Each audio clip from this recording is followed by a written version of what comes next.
은혜로우신 아버지요,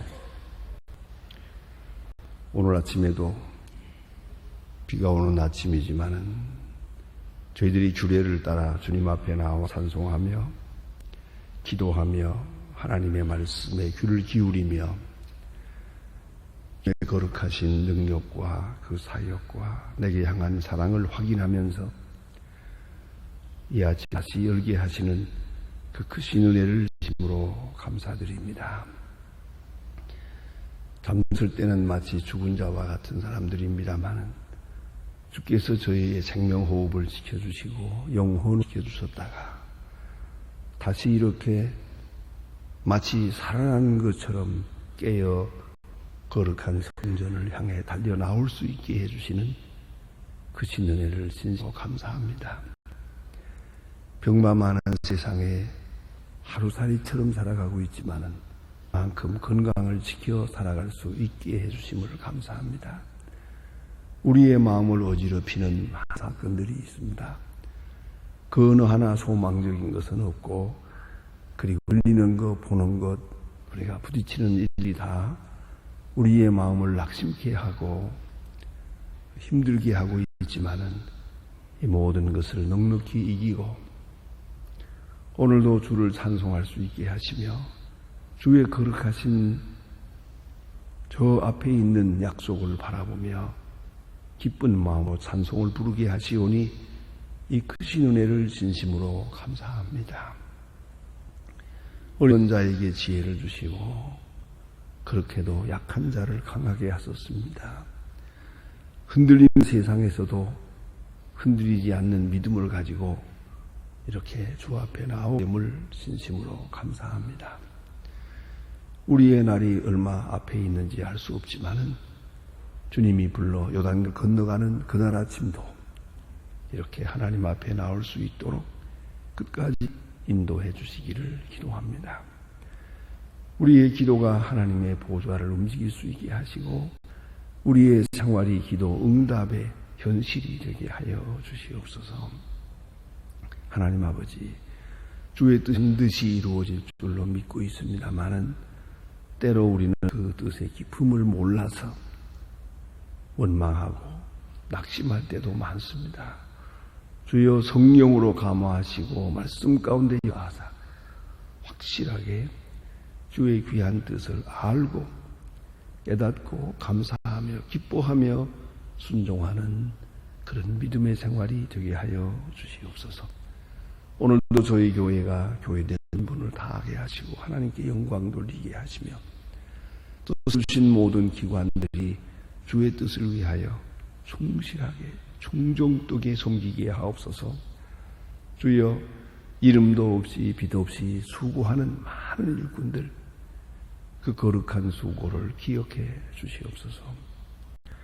오늘도 수양회에 나가 있는 우리 대학생들 믿음 위에 굳게 서게 하시고 하나님의 사람으로서의 그 극한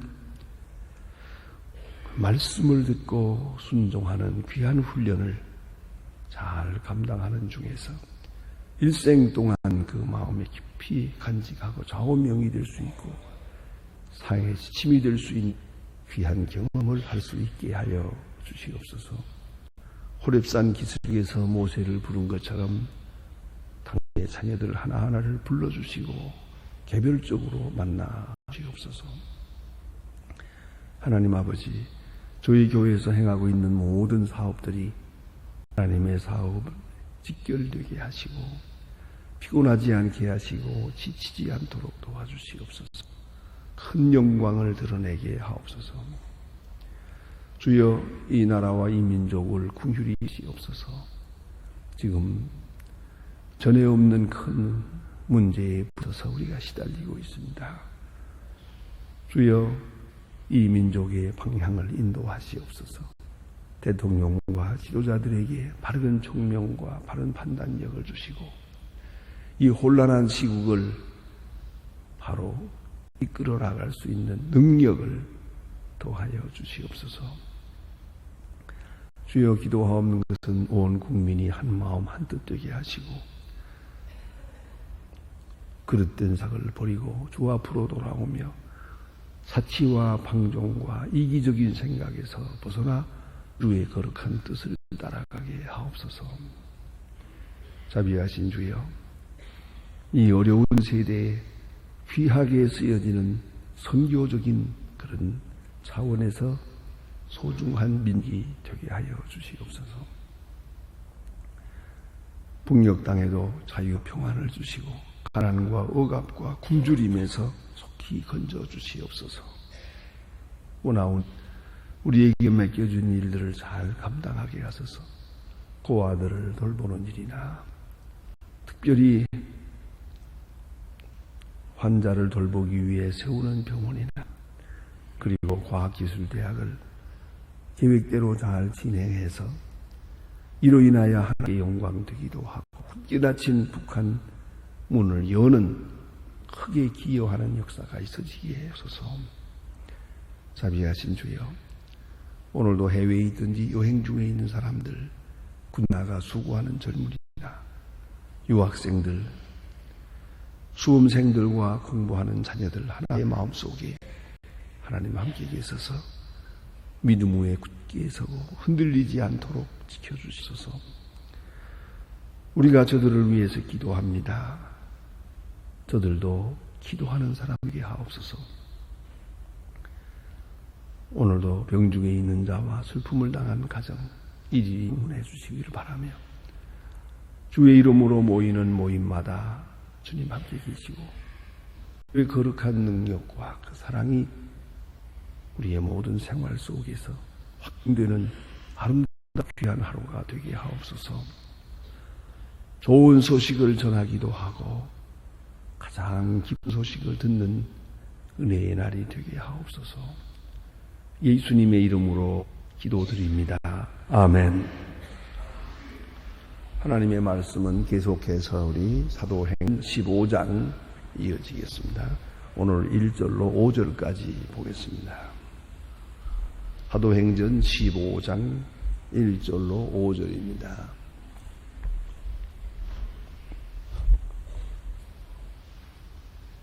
사도행전 15장 1절로 5절까지 지금 다 같이 한글로 봉독하시겠습니다. 어떤 사람이 유대로부터 내려와서 형제들을 가르쳐 너희가 모세의 법대로 할 일을 받지 아니하면 영이 구원을 얻지 못하리라 하니 바울과 바나바의 사이에 적지 아니한 다툼과 변론이 일어난지라 형제들이 이 문제에 대하여 바울과 바나바 및 그 중에 몇 사람의 예루살렘에 있는 성도 장로들에게 보내기로 작정하니라. 저희가 요즘을 받고 베드로와 사마리아로 다녀가며 이방인의 주께서 돌아오는 아랍 형제들을 다 크게 기도하더라. 예루살렘에 있는 여러 교회와 장로들이 영접을 받고 하나님 자기들과 함께 계셔서 행하신 모든 일을 말하며 바리새인 중에 어떤 사람들이 일어나 말하되 이방인에게 할례를 주고 율법을 지키라 명하는 것이 마땅하니 아니라. 아멘. 오늘 본문에는 그 유명한 기독교 세계 제1회 회가 되겠습니다. 그런 의미를 가집니다. 예루살렘 공의회, 예루살렘 공의회의 그런 소곡이 여기에 있습니다. 15장 전장에 걸쳐서 예루살렘 공의회에 대해서 이제 우리가 보게 되겠습니다. 이것은 선교적인 차원이나 복음 차원에서는 대단히 중요한 의미를 가집니다. 기독교가 이제 예루살렘에서 시작해서 세계적인 종교로 발전하고 또 전파되려고 할 때 또한 신학화라고 하는 중요한 과정을 거쳐야 했습니다. 이런 의미가 대단히 중요한 의미를 가집니다. 만일에 이런 과정을 거치지 않았다면 기독교는 유대교의 한 분파가 되었을 것입니다. 그리고 유대교 안에서 소실되고 말았을 것입니다. 그런 일은 얼마든지 많습니다. 그러나 오늘 여기에서 이렇게 이 기독교가 세계적인 교회로 또 세계로 한 그런 복음 전파의 그런 신학적 기틀을 마련합니다. 방법론으로 보아서도 대단히 중요한 의미가 있고 특별히 선교로는 막중한 의미를 가진 그러한 대회입니다. 예루살렘 공의회가 모여지게 되는 그룹입니다.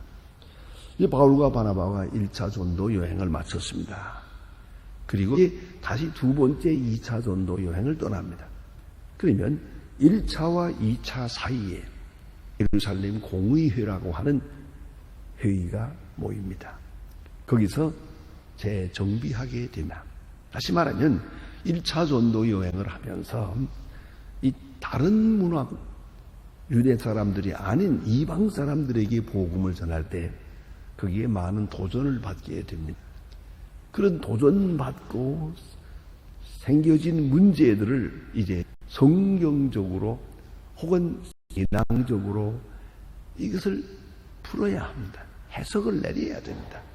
그러니까 선적 문제에서 생긴 것을 해석하고 바르게 정리하는 그런 역할이 있고, 동시에 다시 2차 전도 여행을 떠나야겠는데 이제는 확실하게, 지난번 그냥 막연하게 그저 복음 전하겠지 하고 전했지만 이제는 그게 아니에요. 복음 전하면서 문제에 부딪히는 그런 것들을 미리 다 정리해가고, 어려운 말로 말하면 신학화해가지고, 데올로자이징이라 신학화해가지고 출발합니다. 그럼으로써 아주 순탄하게 또 효능적으로 복음이 전파될 수 있도록 그렇게 하려고 하는 것입니다. 그래서 예루살렘 공의회가 자연스럽게 이루어집니다. 알고 보면 누가 이거 소집한 것도 아닙니다. 이런 아이디어를 낸 것이 아니에요. 문제에 부딪히고 문제가 생기니까 그것을 해답하기 위해서 예루살렘 공의가 모여졌습니다. 여기서 중요한 문제를 한번 짚고 넘어갈 필요가 있다. 원래 신학이라는 것은 선교적 도전을 받으면서 발전하는 겁니다. 문제가 없으면 연구도 없어요. 도전이 없으면 발전이 없습니다. 이런 새로운 문제에 부딪히니까 해답을 하기 위해서, 변증하기 위해서 아폴로지입니다. 변증하면서 신학이 구성이 됩니다. 그리고 성경적으로 정리가 됩니다. 이걸 우리가 깊이 생각해야 합니다. 그래서 신앙은 그대로 있으면, 도전을 받지 않으면 그만 약해지기도 하고 소실되기도 하고, 또 한 가지는 쉽게 이방화되어 버립니다. 세속화되어 버리기도 합니다. 그런데 이렇게 도전을 받게 될 때, 이게 뭐냐? 이 문제가 뭘 의미하냐? 하고 연구하고, 또 기도하고, 또 의견을 모으고 하는 중에서 확실한 신학적 체의를 이루게 된다 하십니다. 적으로 봐도 그래요. 문제가 없는 교회는, 문제에 부딪히지 않은 교회는 그 신앙이 자라질 않아요. 그러나 예수 믿음과 함께 도전을 받게 될 때 그 많은 도전 속에서 바른 신앙을 찾게 된다 하는 그런 말씀입니다. 그러면 이 문제가 뭐냐 하면, 예루살렘 교회에서, 거기서 시작한 교회가 안디옥에서 또 다른 지방으로 복음 전파를 하게 되는데, 문제는 순수한 복음만 전하면 된다, 십자가의 복음만 전하면 된다 하고 생각했는데 아니에요. 이거 어디에 부딪히는 거 아니에요? 문화 문제에 부딪히다라는 것이죠. 예? 그래서 예루살렘에 있을 때는 예루살렘 사람들, 유대 사람들 속에서 이루어진 기독교 사상이었어요. 이 이방 사람들에게 전해지고 나니까 이방 문화에 가서 부딪혀요. 그래서 문화적 충격을 받게 됩니다. 여기서 신학이 이루어집니다. 구체적으로 말하면 전통적인 유대 사람들, 이 사람들은 주장을 합니다. 우리가 예수를 전하지만 예수 믿는 사람은 누구든지 이런 유대 사람이 돼야 된다. 유대교에서 전해진 거니까, 예루살렘에서 전해진 거니까 이런 유대 사람이 돼가지고 예수 믿어야 한다. 이방 사람에게서 바로 예수를 믿어서는 안 된다. 이런 주장을 하게 됩니다. 그것이 다른 말로 표현하면 할례를 받고 예수 믿어야 된다. 하는 말이 됩니다. 그래서 전통 유대인들은 누구든지 이방 사람은 일단 이방 사람의 그 모든 풍속, 이 잘못된 풍속을 다 버리고 거룩한 유대 사람들의 풍속으로 일단 돌아와서 유대 사람이 돼가지고 그 다음에 예수 믿고 하나님의 사람이 되어야 된다. 교회의 일원이 되어야 된다 하는 것이고요. 이게 이제 문제가 되는 거죠. 이 유대 사람이 돼가지고 예수 믿어야 되느냐, 이방 사람으로 그대로 바로 예수 믿어도냐, 이런 문제가 되는 거죠. 또 유대 사람들의 풍속을 꼭 따라야 하냐, 안 따라도 되느냐 하는 문제가 되는 것입니다. 이 선교에 있어서는 이건 대단히 중요한 문제예요. 오늘도 그래서 이 영국 사람대로, 독일 사람들은 독일 사람의 풍속대로 예수를 믿는 거예요. 그래서는 선교지에 가서 부딪혀요. 독일 사람들 이 식으로 예수 믿어야겠다 이렇게 합니다. 영국 사람들은 영국식으로 믿어야겠다 그런 생각을 하게 되죠.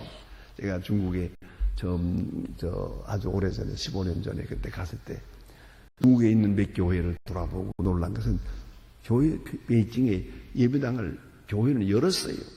둘 열었고 나머지 닫은 데도 있고. 그런데 방문해 보면서 느낀 것은 우리와 다른 것이 있어요.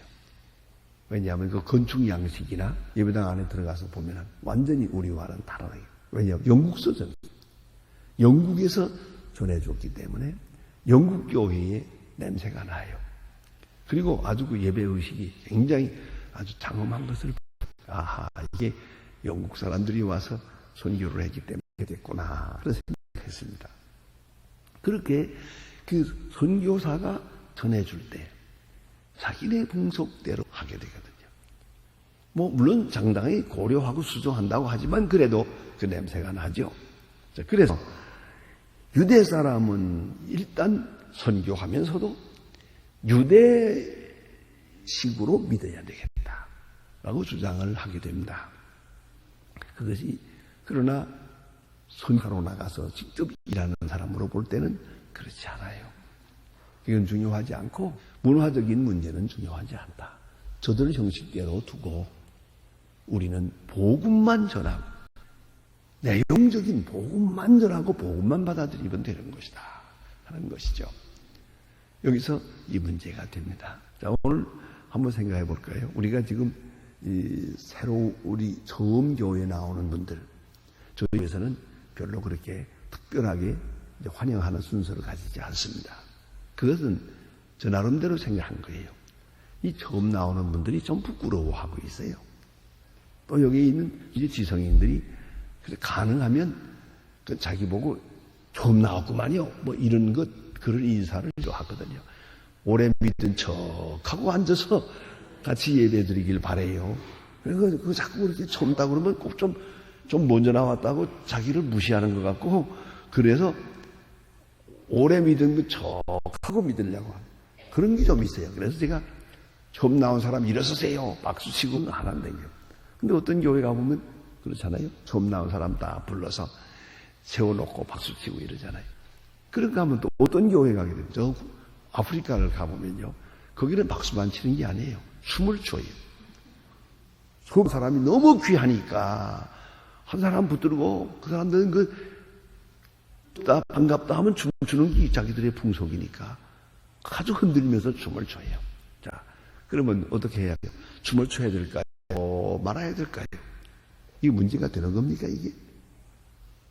춤을 추는 지방에서는 추고, 또, 세워놓고 박수를 치는 것을 여기는 데서는 하고, 제가 생각하는 대로 우리 소망교회에서는 처음 나오는 사람 모른 척 해주고, 그게 다 문화적인 문제예요. 예, 그렇잖아요. 그런데 이걸 꼭 이래야 한다, 저래야 한다, 그럴 건 아니죠. 예. 그런가 하면 두 번째 문제가 식사문화 문제였어요. 이건 친교 문제입니다. 유대 사람들은 전통적으로 이방 사람의 집에 못 들어가요. 들어가면 안 됩니다. 물론 식사를 같이 하는 건 더더욱 압니다. 이제 예수를 믿었어요. 예수 믿었으니까 이제 우리는 같이 만나기도 하고 식사도 하겠는데 이 전통적 유대 사람들이 볼 때는 못마땅한 거예요. 아니 유대 사람이 이방 사람들하고 먹고 마시고 이게 말이 안 된다. 이게 무슨 짓이냐 이렇게 되는 거죠. 이에 대해서 어떻게 답을 해야 될 거 아니겠습니까? 이래서 결국은 공의회를 모이게 된 것입니다. 그렇게 생각하면 기독교로 볼 때는 당연한 문제인데도 불구하고 이것이 문제되고 있어요. 그래서 결국은 유대 종교냐 세계 종교냐 기독교냐 유대교냐 이것이 문제죠. 유대 사람들이 민족 종교냐 아니 세계적인 종교냐 기독교냐 유대교냐 자, 이건 2000년 동안 지금까지 문제가 되고 있는 거예요. 자, 그러면 오늘 여기서 공의회에서 모여가지고 이것을 의논하게 됩니다. 그러면 당연히 언제나 그렇듯이 세 파로 나누어집니다. 유대교의 보수파들은 할례받고 예수님이 돼야 된다. 유대 사람들과 이방 사람 같이 할 수 없다. 이런 강한 주장을 하면 바울과 베드로 이런 사람들은 아니다. 우리가 선교하면서 느낀 대로 성이 역사하는데 사람이 차별해서는 안 된다. 이제 뒤에 공부하게 되겠습니다만은 베드로가 말합니다. 성령이 우리에게 임한 것처럼 저들에게 임하고 성령이 가라 갖고 성령이 만나서 만났고 하나님이 하시는 일을 우리가 누가 맡겠느냐. 그런 거로 이방 사람을 우리가 꼭 같은 형제로 맞이해야 될 것이다. 이 베드로가 말하고 바울은 그걸 이래서 베드로와 바울이 이방 사람을 환영해야 된다. 또 꼭 같이 대해야 된다 하는 주장을 하게 됩니다. 그러니까 이걸 이제 요새 말로 말하면은 진보파가 되겠죠. 보수파, 진보파. 그다음에 이제 중도파가 있어요. 그런데 자연히 극과 극을 만나게 해서 중도파. 그 바로 야고보입니다. 야고보가 나타나서 그런 말합니다. 할례받는 거, 그 이방 사람에게 하라고 할 것 없지요. 그러니까 유대 사람은 유대 사람대로 할례받으면서 예수 믿고 이방 사람은 할례받을 필요가 없고 세례받으면 된다. 이것이 야고보의 주장이에요. 그러면서 식사 문화는 그리스도 안에서 서로 만나야 되니까 이방 사람과 유대 사람이 합는 것 옳다고 생각한다. 뭐 그런 얘기죠. 그래서 다시 말하면 보수파, 진보파, 중도파. 마지막에 보니까 중도파의 뜻이 이제 통돼요. 합의가 돼서 그래서 이방 사람들은 이러이러하면 좋겠다. 몇 가지 주의를 주고 이 원칙을 가지고 나가서 전도하라. 더 이상 문제에 부딪힐 거 없다. 이렇게 해결하는 것을 볼 수 있습니다. 이런 재미있는 얘기가 있어요. 어떤 날 가톨릭교 신부가 하고 유대교 랍비하고 아주 친하게 지내다가 식사를 같이 하게 됐대요. 거기에 많이 나오면 유대 사람들은 꼭 요거는 먹고 요거는 안 먹고요. 그러니까 소고기는 먹고 돼지고기는 안 먹고 또 뭐 가리는 게 많죠. 또 새우도 안 먹고 또 무엇은 먹고 이러는 거죠. 자, 그런데 랍비가 식사를 할 때 그걸 가려 먹느라고 요거는 먹고 저거는 먹고 이렇게 하니까. 그러니까 가톨릭 신부가 하는 말이 참 이 맛있는 걸 왜 안 드실까? 이거 돼지고기가 참 맛있는데 왜 안 잡수실까? 이렇게 비웃었다고요. 했더니 유대교 랍비가 하는 말이 먹지요. 먹는 날이 오겠지요. 이게 언젠데요? 당신 장가가는 날 내가 먹을게요. 그랬지. 그렇잖아요. 이건 남이 하는 일에 대해서 그렇게 비웃는 것은 잘못하는 거지. 빈정도 그렇게 해서는 안 되겠죠. 아무튼 여기서 우리가 생각해야 합니다. 문제는 구원입니다. 예수 믿고 구원받는 것이에요. 그 구원을 받아들인 다음에 그것이 형식으로 나타날 때, 문화적 형식으로 나타날 때 그것은 다양한 것이에요. 오늘도 보면 그런 분들 계세요. 여기 이제 기도인데 가끔 올라와 보면은 이렇게 앉아서 새벽 기도 마치고 나간 다음에 기도하잖아요. 그러나 어떤 분은 이렇게 앉아 기도하는 게 못마땅해서 이 의자에다 올라앉아서 무릎을 꿇고 그렇게 한 분이 있어요. 그분은 나 물어보지 않았지만 뻔할 거예요. 난 이렇게 해야 은혜가 됩니다. 그럴 거예요. 이렇게 해야 하나 들으시는 거예요. 무릎을 꿇고 기도하라고 했잖아. 그렇게 생각한다고요. 그러니까 이 형식이 다 다르죠. 그래서 우리는 좀 마음을 넓혀야 할 것이다 하는 것이죠. 그런데 여기서 생각할 것이 있습니다. 이 할례라는 것은 선택의 의미를 갖고 있어요. 하나님이 유대 백성을 선택했어요. 그러나 그것이 구원을 의미하는 것은 아니에요. 하됨으로 구원받는 건 아니에요. 할례 받음으로 하나님의 선민이 되는 거죠. 그 선택과 구원의 의미는 다르다는 거예요. 그것을 우리가 분명히 생각해야 합니다. 만일에 할례가 구원의 길이라고 한다면 할례 받은 유대 사람들은 다 구원받아야 될 거 아니에요? 그건 아니에요. 그건 선민의 표식일 뿐이요. 선민은 또 뭐냐? 하나님의 구원의 역사를 위해서 쓰여진다는 뜻이에요. 다시 말하면 은사적 의미를 하는 것입니다. 그런데 이보다 더욱 중요한 문제가 있어요. 이것이 문제가 되느냐 하고 그러면 깊은 세계에서 우리가 심리적으로 생각해 보면 다른 거 아니에요. 이미 먼저 믿은 사람이 자기 문화적 우월감을 내세우기 때문이에요. 내가 먼저 믿었다. 유대 사람 내가 먼저 믿었다. 예수를 믿어도 너와 나와는 같은 게 아니다. 나는 유대 사람이다. 나는 선민이다. 이런 선민적 우월감, 이것이 문제가 된 거예요. 오늘도 그런 경우가 많죠. 먼저 믿은 사람들 조심해야 됩니다. 처음 믿은 사람들의 그것은 좀 우리 마음에 뭐 한다 하더라도 잘 받아들일 수 있어야 돼요. 마음을 열고 영접을 해야 돼요. 그래서 처음 믿는 사람도 여기 교회에 나와서 좀 더 불편함이 없이 예배를 드릴 수 있도록 그래야 된다. 그런 분위기가 돼야 교회는 부흥되는 것이. 그런데 처음 믿는 사람, 먼저 믿은 사람, 여기 이 사이에 누군가라도 우월감을 내세워서는 안 되죠. 그래서 여기 사도 바울은 사도행전에서는 특별히 이거 누가 지적하고 있어요. 바리새인 중에 믿는 사람, 바리새인 중에 믿는 사람이 문제를 일으켰어요. 이 바리새인이란 본래 나도 잘 믿는다는 사람이에요. 바리사이오스라고 하는 말의 뜻이 구별한다는 뜻이요.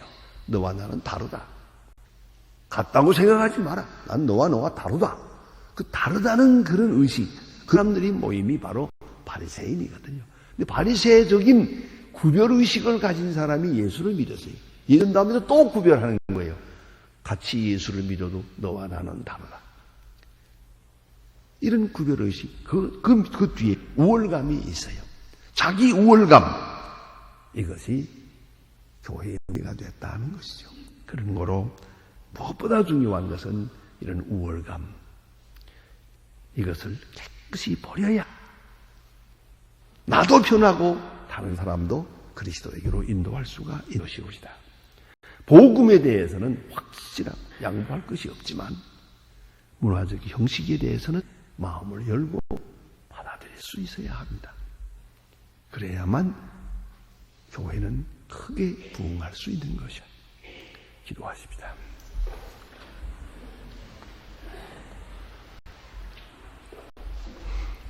하늘에 계신 우리 아버지시여, 이름이 거룩히 여김을 받으시오며 나옵시며 뜻이 하늘에서 이룬 것 같이 땅에서도 이루어지이다. 오늘날 우리에게 일용할 양식을 주옵시고 우리가 우리에게 죄 지은 자를 사하여 준 것 같이 우리 죄를 사하여 주옵시고 우리를 시험에 하지 마옵시고 다만 악에서 구하옵소서. 내게 나라와 권세와 영광이 아버지께 영원히 있사옵나이다. 아멘.